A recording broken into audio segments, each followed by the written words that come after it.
Tonight on Lookup News, students around the country resume learning as schools reopen amid the disruption of calendar due to elections. Chebukati mahali penye huko, wachia sisi wenyewe tuchague vile ulitoa tarehe 23 tupige kura. Uko na interest gani ambao unataka kuleta pa Kakamega County? Chebukati. 3 Mombasa residents moved to court to compel IEBC to conduct gubernatorial elections amid unrest in Kakamega over postponed elections. Si ndio tunaumia, so kila watu warudia kazi yao. Mimi hapo naweza sema venye tu koti itaamua, we are ready for it. And after days of uncertainty, businesses are slowly picking up after election results. Yippee! Kamata floating at 349k. Oh yes, for only 349,000 Kenyan shillings, you become a plot owner at the Great Oasis Gardens, Nanyuki. The Great Oasis Gardens, Nanyuki is located along the Nanyuki-Rumuruti Road, only 11 minutes from the City Mall and right opposite Mount Kenya Wildlife Estate. This is the best place to establish the getaway home that you have always dreamt about. For every 349,000 that you deposit or pay as installment towards any of Optiven's plot of land, you get 10k cash back instantly. Jaza basi twende Nanyuki. Bigger is indeed better.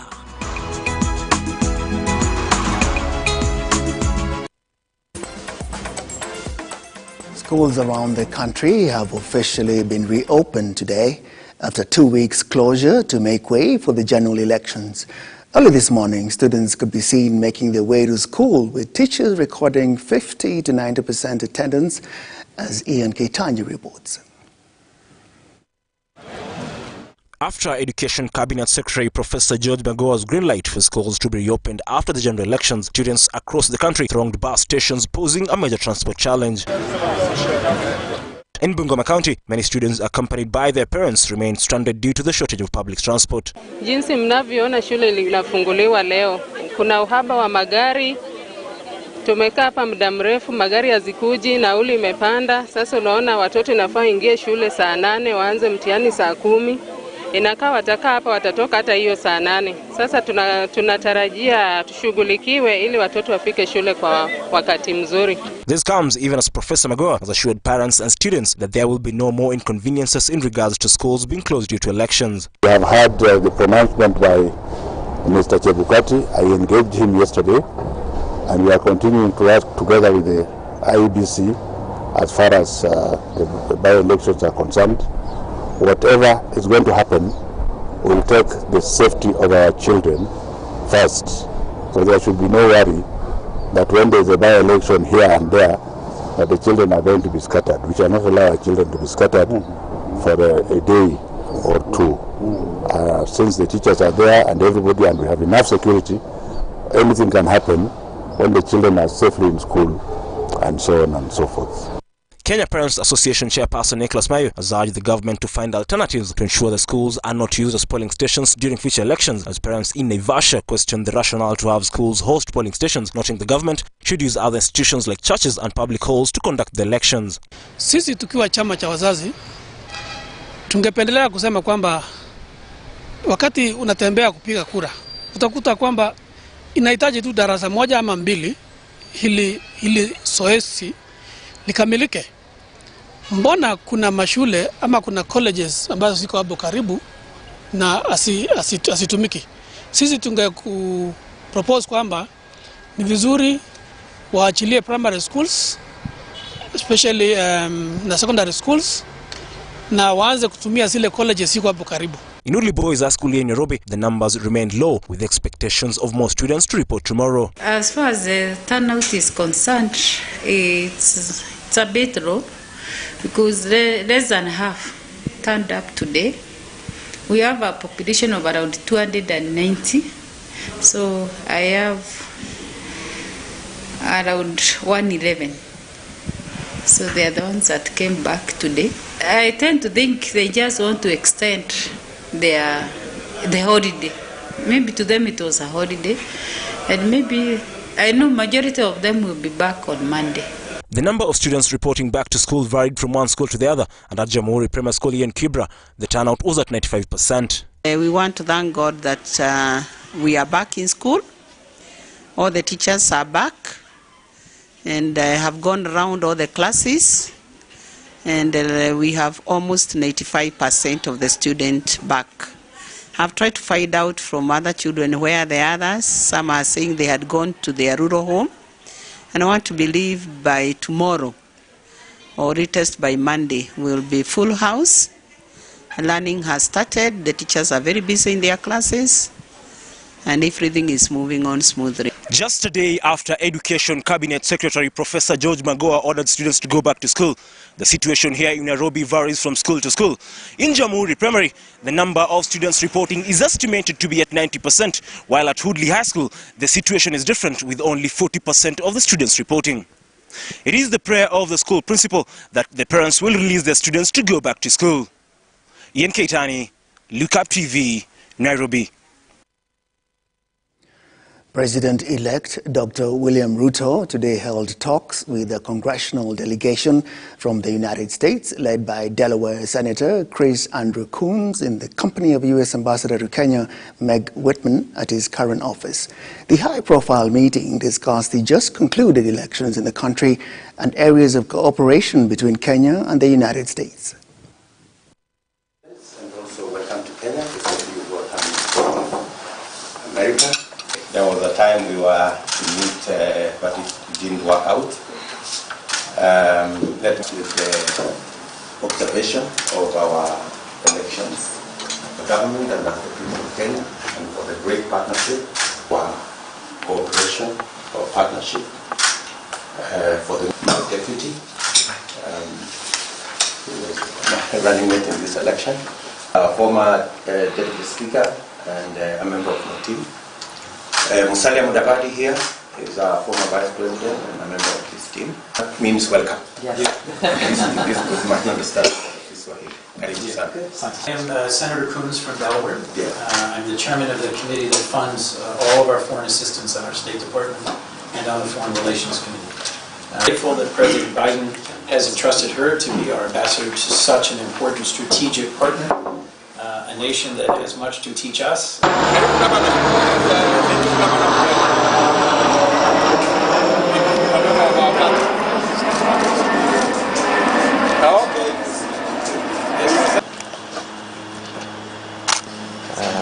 There we go. Thank you. Thank you. Mimi nafikiri na huyu ndiye ndauma yeye mzamake. Asante sana. Thank you. Governor, asante sana. Yeah. Asante sana. And thank you and congratulations. Thank you. DG, asante sana. Chiforomoto. Yes. Asante sana. Afiro. Yes. Wewe kesi yako ni kubwa. Najua. Mimi najua. Bashir, asante sana. Ile Pastoral Party yote imeleta kwa The latest move by the Independent Electoral and Boundaries Commission, IEBC, to indefinitely postpone the gubernatorial contest in Mombasa and Kakamega counties over security concerns is not boding well with area candidates and their supporters. The leaders have demanded that IEBC conducts elections on the 23rd of this month as earlier scheduled. They have also threatened to sue the Electoral Commission if it fails to carry out the exercise on the said date. Here's our reporter, Werimo Asike.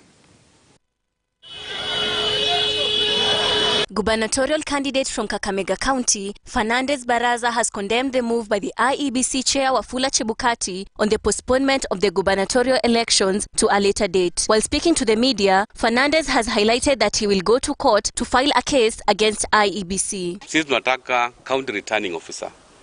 We don't even need Chebukati in Kakamega County.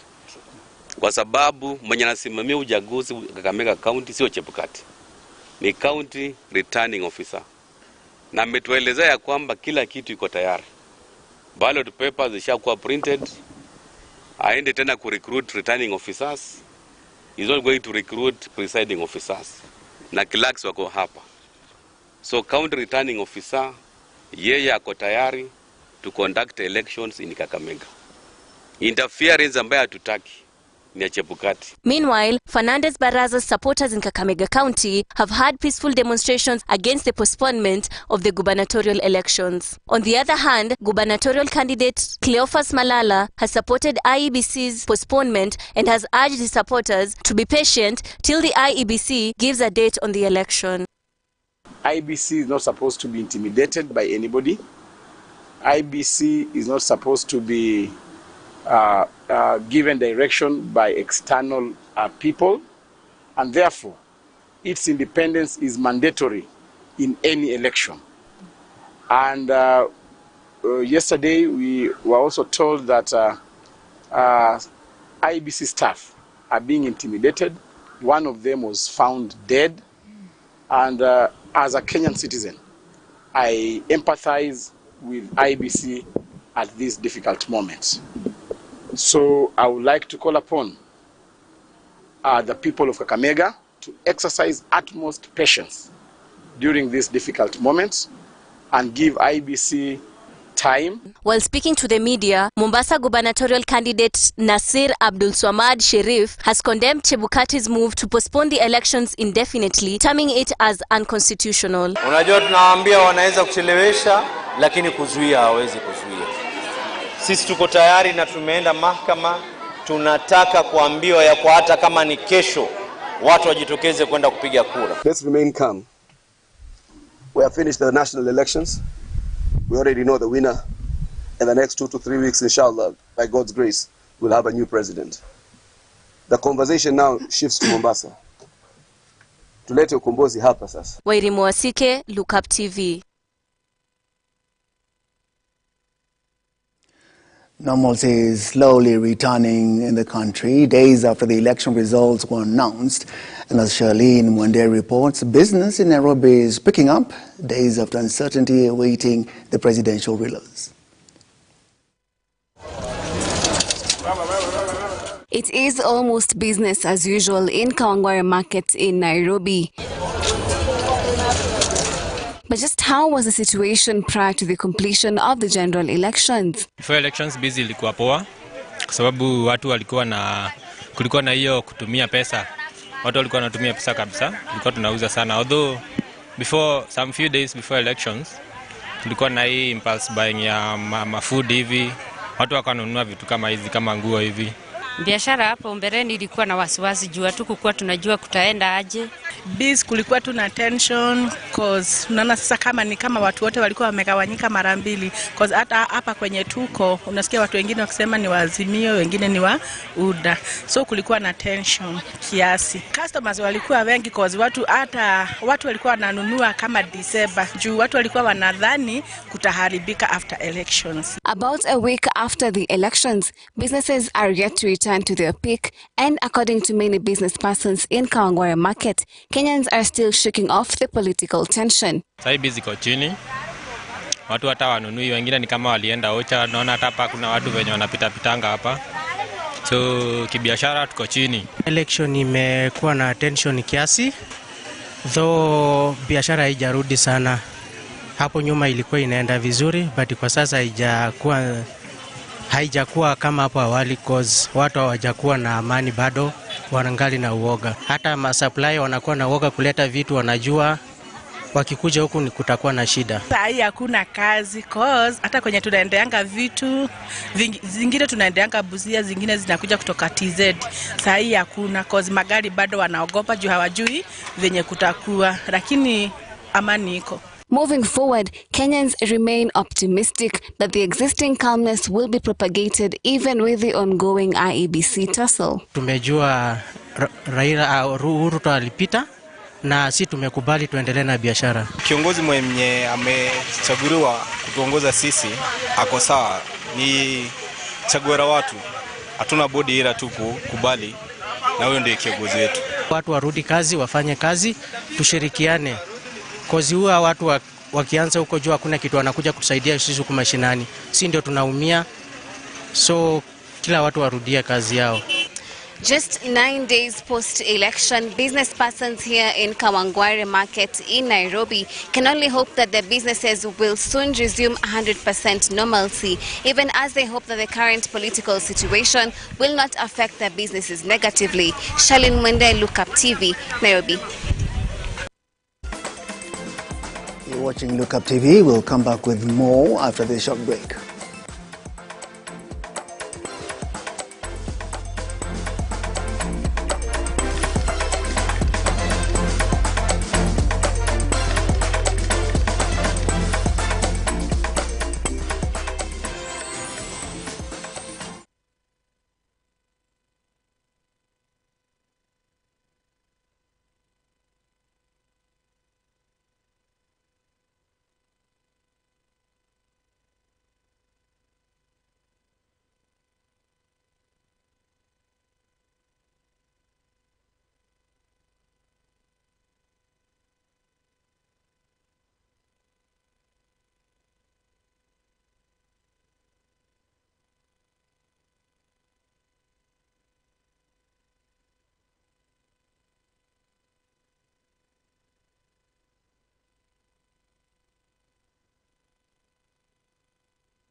After the removal of the maize flour subsidy, the commodity now retails at between 200 and 250 shillings. And as our reporter Karioki Nduati reports, some Nairobi residents are very bitter about the cost of ugali. This is in our daily segment of Your Opinion Matters. Now, it is quite clear that the government has reduced the subsidies of unga in the country. Now, if you got a chance to speak to the government, what message will you send to them? And now that is our question in our daily segment of Your Opinion Matters. Enyewe waache kutuchezea sisi kama Wakenya. Unaona wazee wanaleta unga kama wiki mbili. Alafu tena hiyo unga hata ifiki kila mtu. Hiyo unga bado hata ipatikani kwa duka zote. Ukienda kwa duka unaambiwa hakuna, mara ni super ukienda unauziwa moja. Sasa unaona hiyo unga ni challenge.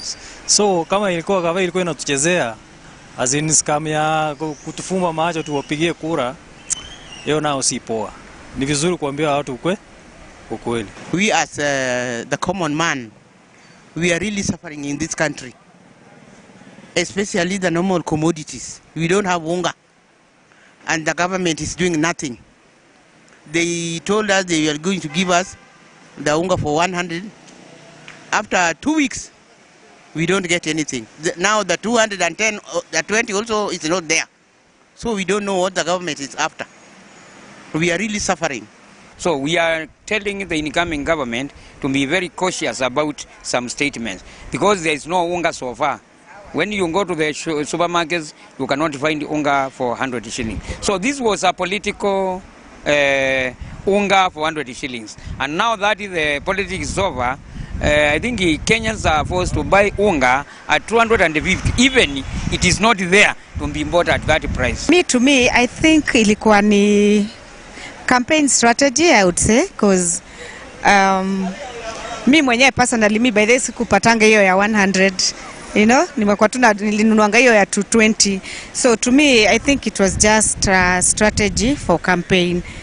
At least inaweza fanya juhudi wananchi at least wapunguziwe, ndio at least kwa sababu wamefinyiliwa, at least wapate unga ambayo iko na bei rahisi, ndio kuwa at least maisha imekuwa rahisi kwao. I think tuna lose trust kwa government.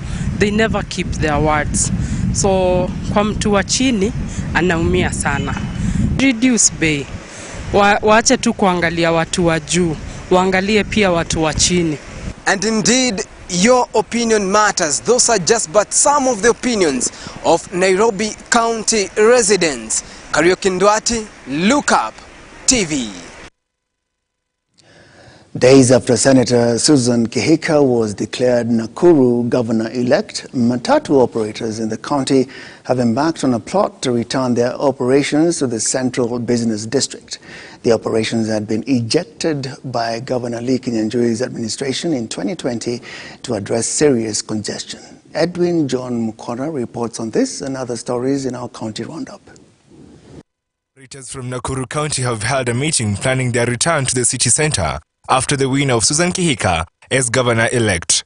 Led by their chairperson Stephen Muli, the operators expressed confidence that Kihika's leadership would create a conducive environment for the matatu industry. Viongozi wa biashara zote ambazo zimewakilishwa hapa mjini town, ili tuweze kushukuru wafanyabiashara vile waliweza kumpigia kura Susan Kihika na akaweza kuwa governor wa Nakuru County.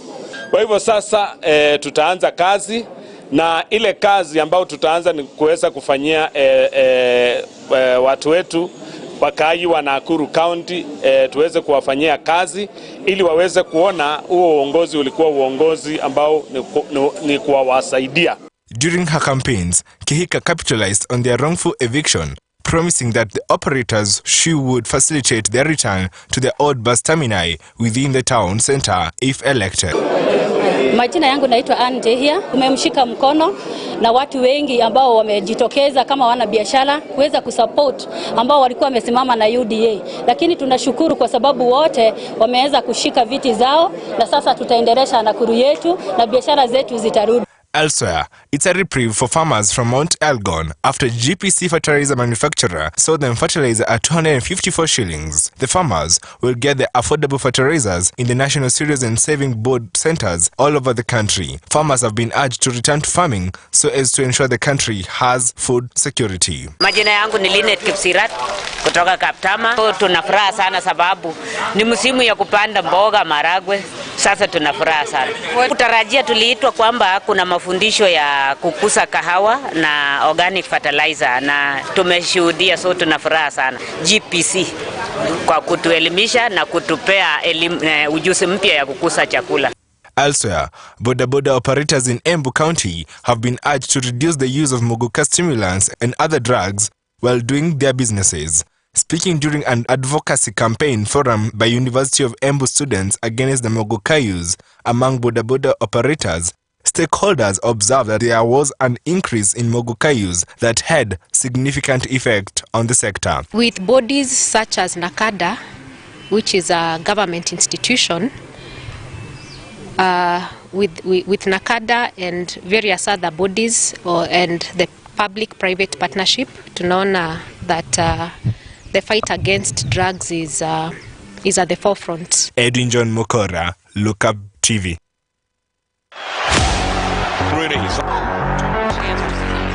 Fights through the streets of Central Park in New York.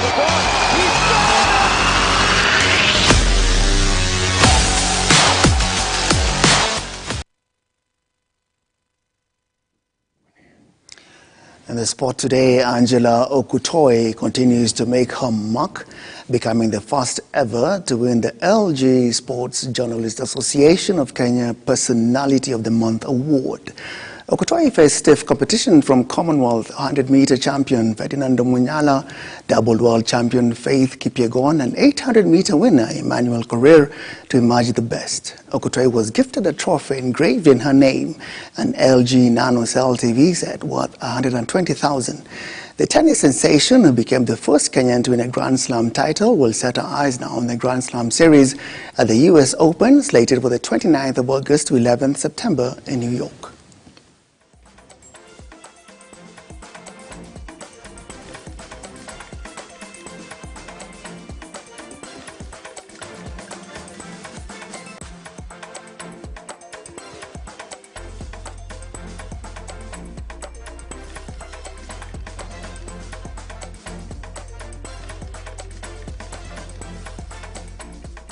Kenya Premier League side Bandari FC beat Nation FC 2-0 in a friendly match played at the St. Mary's School in Nairobi. The Dockers now shift their attention to Saturday for a match in their pre-season tour in Nairobi, where they take on Posta Rangers after finishing 4th, just a point behind Premier League giants Gor Mahia. Dockers took the lead just a few minutes before heading into the first half break when Mohamed Abid netted for the visitors. Coming into the second half, both sides took each other by the neck, but Bandari proved too strong after Felix Oluoch closed the scoring sheet in the 80th minute to secure victory for the coastal side. Bandari played new signings Oluoch and middle fielder Douglas Mokaya, who have been signed from Karibangi Sharks, together with the services of Omar Somobwana, recruited from AFC Leopards. The Dockers now shift their attention for Saturday's match for their pre-season tour in Nairobi, where they play Premier League rivals Posta Rangers at Camp Toyoyo. Kwamba Bandari timu nzuri, ina ufadhili mzuri, ina wasimamizi wazuri, ina wachezaji wazuri. Kwa hivyo nafikiri mambo hayo yote ni muhimu kwa timu ambayo inataka kweli kupata ubingwa. Kwa hivyo nina imani kwamba msimu ambayo unakuja bila shaka tutakuwa na uwezo mkubwa wa kupeana msukumo wa kisawa kujaribu tu kungangania lile taji. Marian Kigeni, Lookuptv.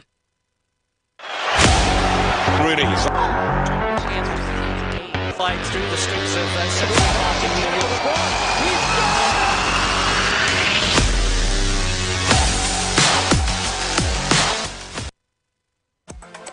We're going for a short break. When we come back, join me on the other side of a discussion for you.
welcome back. Time for discussion now.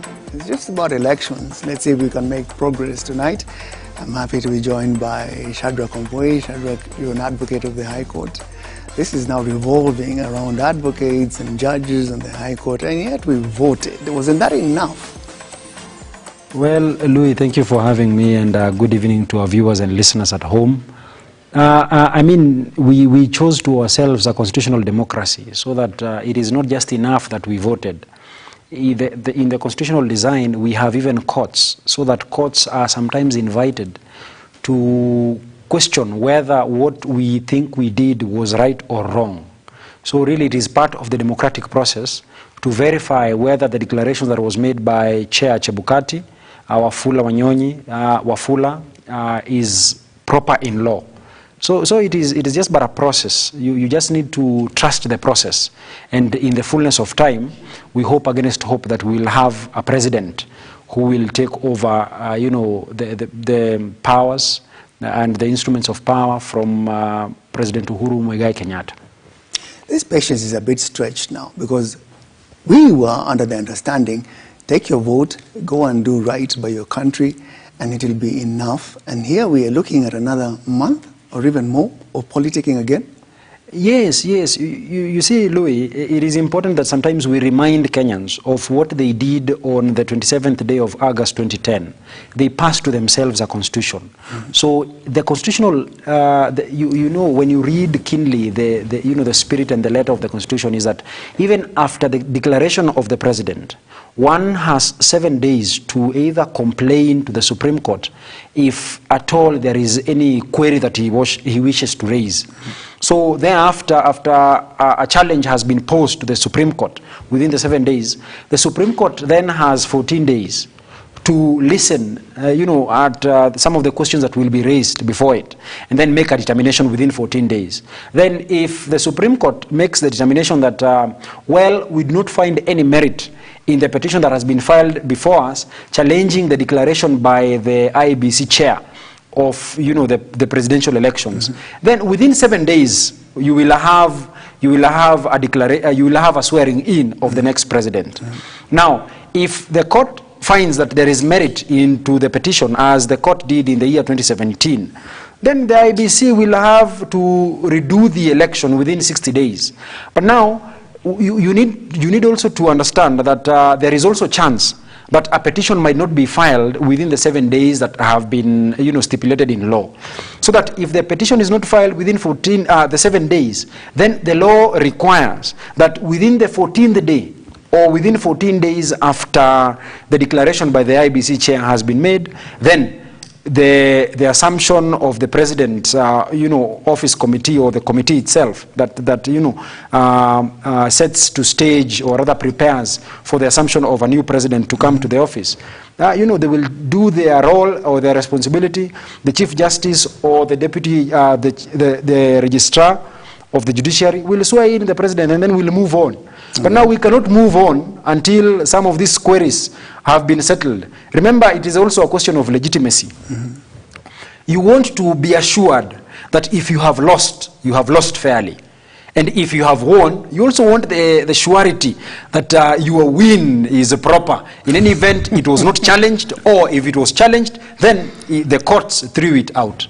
Now, you raised something very important. See, those are very important details you're raising. Yes. What happened in terms of, in your opinion, in terms of civic education, in terms of enlightening Kenyans, as you're saying, these are things they need to know. Because right now, emotions are just being whipped up by politicians in obscurity of these facts. What can we do to help in civic education of this? Yes, well, Louis, to be very honest, only a few of us have got an opportunity to go to school, study, and even probably to study law, so that we understand some of these writings in the Constitution. Most of us ignorantly helped in the passing or the birthing of the new Constitution, or the Constitution that we enjoy right now. So to be fair, I think you have a point. You make some point and some sense to the extent that there is need for civic education. You'll recall that the 7 days or the period after the 9th day of August 2022, when we were waiting for the declaration of the presidential elections, Kenyans were a little bit uneasy. People were on tenterhooks. They had people who are very anxious to get these results almost immediately. Little did most of them know that the law requires that the IEBC chair has 7 days to make that declaration. And as we saw, the chair made the declaration within 6 days. And of course, you are well aware of the divide between the commissions. But by and large, I think you make the good point that it is important that we enlighten Kenyans. Kenyans should know that even this long wait, I've seen even from the news items that you have read this evening to the members of the public, that of course there are some contestations, there are some discomforts from the members of the public with the long wait. People want the new president. Now, if it is William Samoei Ruto who has won, then he should be given. But I mean, we need to be reminded that what we decided to give to ourselves is a constitutional democracy. And we need to obey and respect some timelines so that people also heal, people get sureties, as I have said previously, that if you lose, you've lost fairly. If you've won fairly. So that if someone, if Baba needs to retire to go back to Bondo, or whichever place that he needs to retire and go back to, then he goes there happily. He does not have, some unanswered questions, what you call a closure. He has a closure that he lost, and William Samoei Ruto, the president-elect, will also have a closure that he won. Well, while that is happening, there's an in-between period, which is still in play. Let's look at president-elect. What do you think he's doing right now? Because he can't just sit at home and say, okay, let's wait. Yes. I think the president-elect, Honorable His Excellency, William Samoei Ruto, you've seen him quite busy. Today he had a meeting with the U.S. delegates. He also had a meeting with members of the UDM. Some of the members of the UDM actually decamped from the Azimio, One Kenya Alliance. So really what the DP or the president-elect is doing is just but putting his house in order, hoping against hope that, the declaration that he's the president-elect will be confirmed either by the courts or, that in the fullness of time, he will become the president of the Republic of Kenya. He knows too well from where he sits, and you can even see that his meetings are actually being held at the deputy president's office. So this is just but an indication that he is still occupying the deputy president's office in as much as he's been declared the president-elect. So to speak is that there is the recognition that he's not the president of the Republic of Kenya. He is only but a president-elect as declared by the chair, Chebukati. And secondly, he is just but consolidating power. If you have tried to, understand the dynamics of the election that we had, we have a number of MPs who are aligned to the Kenya Kwanza Alliance. We have quite a number of MPs who are aligned to the Azimio One Kenya coalition. So really, everybody who is politically very conscious must be looking forward to the debates in Parliament. How are the voting patterns going to be in Parliament when motions are floated on the floor of the House? Now that you mentioned Parliament, I'm sure you've had a look. You've seen the members who are now expected to sit. There have been discussions about the quality of the Parliament that is sitting, the quality of discussions and debates, the quality of discourse. What is your view? Well, Louis, I think it's a wait and see. The English people, I am not very good at them or English. But I've heard start with the other parliament. Yes, I have heard them say that time will tell. So that if we give ourselves time, then probably, they get aids, they get assistance. So we are hoping that even with their inadequacies, some of them, because not all of them are well informed with the legislative process. Really, we're not going to Parliament to dish out handouts. No, we are going to Parliament to discuss legislations. We are going to Parliament to ensure that we have quality debates, that some of the debates speak to the hearts of the common mwananchi. And, with their inadequacies and the assistance that they will get from the assistance that they will get, then we are hoping that they will improve on areas that they are inadequate. So it clearly shows that it's not just Mwananchi who needs some level of education and awareness. Parliament needs help. Yes, Parliament needs help. I mean, you see, the work of the members of parliament, as it had been confirmed by the Supreme Court. You know, the Supreme Court just the other day declared the CDF Act as unconstitutional. And that's going to be a challenge. Yes, so it essentially means that they cannot participate in development agendas. Their role, as far as development is concerned, is legislation and oversight, so that they should be keen on passing laws and ensuring that the government of the day does what it's supposed to do. Now, most of these people we have elected in the Bunge are not very good legislators. I mean, if you look at their academic backgrounds, most of them, number one, we removed the qualification that they need to possess a degree requirement. So most of them do not even have degrees. So really, even the quality of what you will be seeing is something that, of course, does not, leave a very good taste in the mouth. But we are hoping, it's a question of hope. It's a question of hope that they will live to their expectations, so that people who elected them into office will not feel disappointed. We'll see them speak. We had, in the previous parliament, we had members of parliament who had not even spoken a word, even saying hi. They did not say it. Even in parliament, they just kept mum. They did not know what to say. Yes. I don't think it's going to get any better now. Well, let me take you somewhere else. Yes. There's been an argument that one of, Kenya Kwanza, yes, they have leadership that is actually the single voice we will hear. And some have argued Azimio is like a Tower of Babel, because the people who were in there, there's too many voices. What do you think of that conglomeration? Well, there are, some of these leaders that we see in parliament, you see in the executive, you also see in the judiciary. These people are not strangers to us. These are people who probably we went to the same schools with, we grew up together. We know, we have been seeing them in public office, and we know some of their attributes and traits.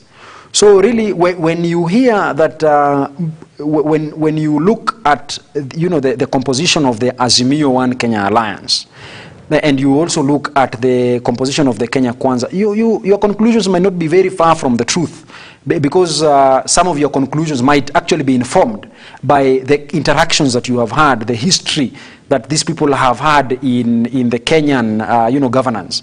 So really, there is a sense in which people will be correct to say that if you look at the Azimio One Kenya Alliance, there are people who are known to be very noisy, and sometimes the quality of what sometimes most of them say might be put to question.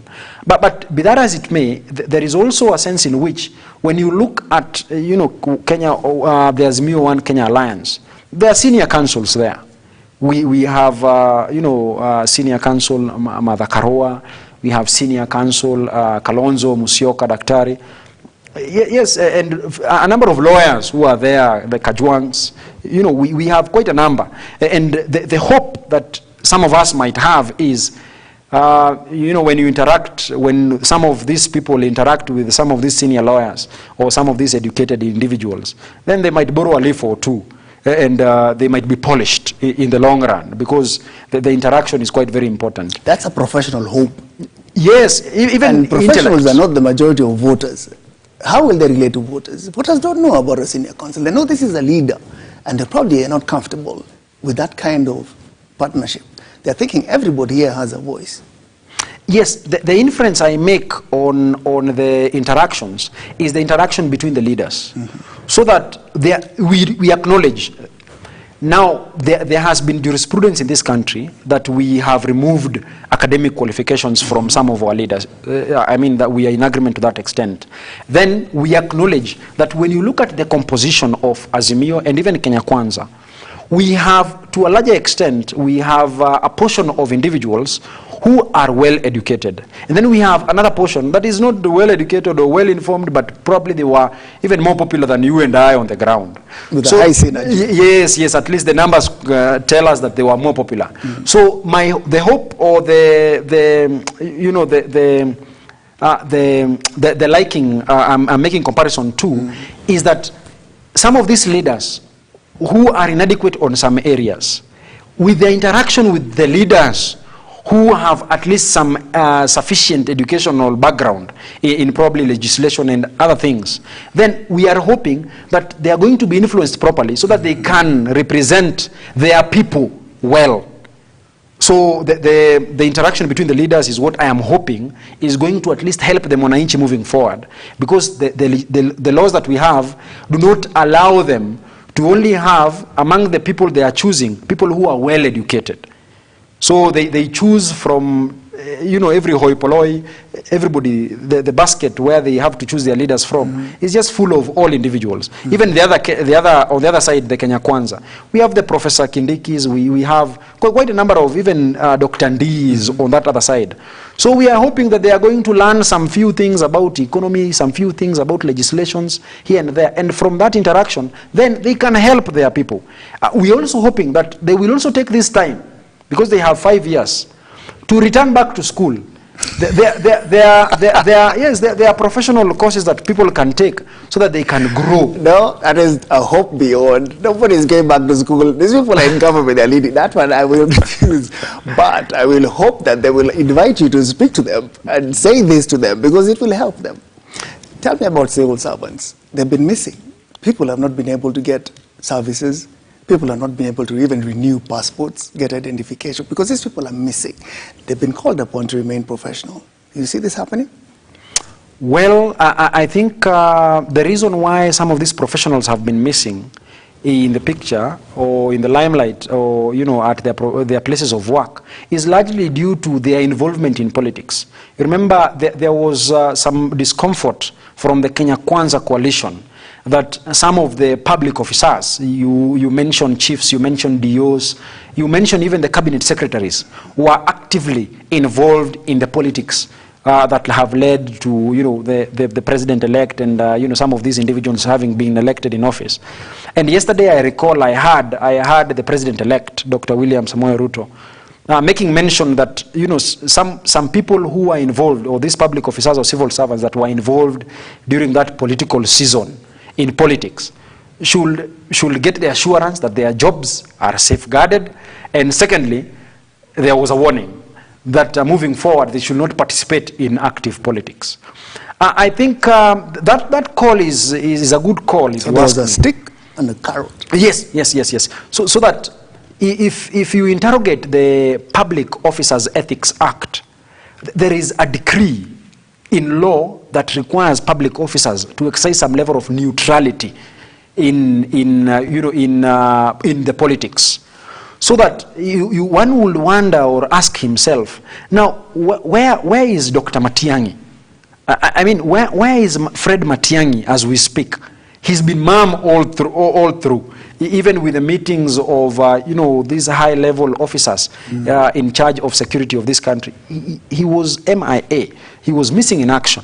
You could not see him. And this is largely due to his previous involvement into politics. The exchanges that he was having. He was busy. Between himself and the deputy president. I think, this is just but a reminder that moving forward, it is important that public officers and civil servants focus on their work. They are serving everybody in this country. But those are not the target, because those in the positions they're in, they are going to move away with their exiting administration. Our challenge is those ones who are still in offices where we will not see a change. There is no change with that administration. These are people, these are officers who facilitate daily interaction. You want to get an ID, you want to get a passport renewed, you want to get registration of your business, you want to get identification of your land, stuff like that. How do we reach these people? Because even they have been missing. Well, they could probably, and this I say quite ignorantly, I say probably they have been missing post the election of the 9th day of August. And the reasons could be quite very obvious. Remember, we are a country that is living in fear of our past. So that if you recall the events of the year 2007 and what happened post the elections of the year 2007, then the aftermath of those elections sometimes haunt us as a country and as individuals, because we also suffered. I suffered the post-election violence of the year 2007. Now, people get to, get their guards up. People want to exercise some level of caution in terms of even movement. We have quite a number of us, and I was meeting some individuals elsewhere, and when I asked where X and Y is, I was told that they chose to go home for this period of time so that they can, wait and see what is going to happen. So really, because of the history that we have as a country, this will tell why most, if not all of us, have been very slow to returning to work. I think it is only today that we had traffic jam. For the past 5 or 7 days, actually, we did not have traffic jam in the city. Well, that I didn't miss. I wish there would be a way in peacetime that we could have this kind of movement. Well, we're talking about civil servants going back to work. We're talking about processes coming back into play, and we're saying, all right, this was the election period. What will help? You've actually articulated that we need the patience to understand this is a process. See it through. It is a process, it will end. Will this help in eliminating this spirit we have so highly of self-preservation because of the fears of our past? Well, we need to recognize that, I've mentioned it before, that we have processes. And these processes are constitutional. So that if you are uncomfortable about the processes, and remember there has been also a call previously that there needs to be an extension of the timelines, that presidential petitions are heard and determined. So that, many manifesto writers and speakers have said that the 14 days provided in the Constitution are not even sufficient to handle disputes of that magnitudes. But you see, we need to recognize that even while you might be uncomfortable about these timelines, then there is a process that is set in law for constitutional amendments or changes. Because some of these laws, even while they are there are avenues in law to have them amended. And it remains a question of a wait and see whether Kenyans will ultimately think that there is a need to change some of these timelines so that the uneasiness that they feel can be put to flight. So really, that is how I want to look at it. But for now, we will have to endure the timelines and the processes. Remember, election petitions are just but unique. And the law, as we know of it, has gone to an extent of, setting timelines, very strict timelines. Listening to you, I didn't get the sense that one of the mistakes we made as Kenyans was to mark 2010 as just an event in the calendar and not taking time to understand this is a reference point going forward. Yes, I think so. And Louis, one thing you will recall is that people were saying if Baba has read, then I have no business reading. So I'm just but okay.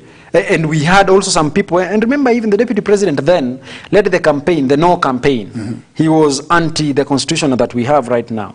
And there are people who believed that if Dr. William Ruto then had read and was not comfortable with this constitution, and even the church was not comfortable with this constitution, then there is no need for me to read it. I will just vote a no. So really, moving forward, this is just but a call to Kenyans that even while they believe, and they should believe their leaders, which is a good thing, it's a show of confidence, that they have confidence in you, Louis, so that everything that you say, you lead, and then they will follow.